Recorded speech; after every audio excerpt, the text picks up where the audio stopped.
Africa is a continent endowed with resources. We have wealth in the mind. Our intellectual property goes unrecorded.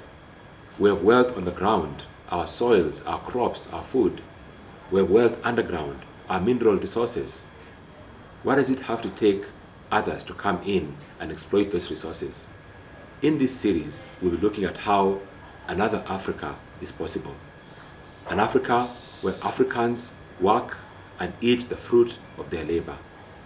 We'll be examining how other continents have managed to utilize their resources to benefit their own people. We'll be examining how different generations have dealt with the resources around the world. In the scriptures, we read of Abraham, a man who was promised by God to have children, and for 99 years he was childless. Africa is endowed with children. Africa is endowed with youth. Africa is a young continent. Abraham gave birth to Isaac, and Isaac inherited his wealth from Abraham. Many in Africa here have inherited resources developed by others over the years.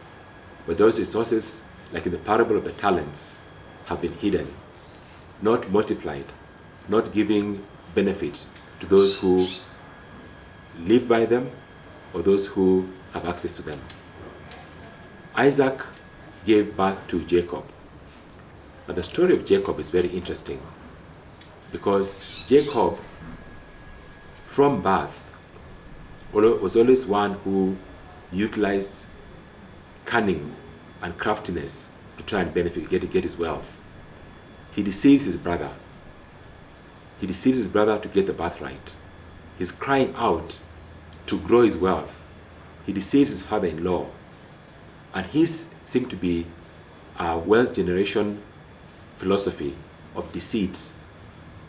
Unfortunately, Africa is not like Abraham, who believed God and utilized the resources God gave him, or like Isaac, who inherited his wealth, and even during a year of famine, planted and received a hundredfold.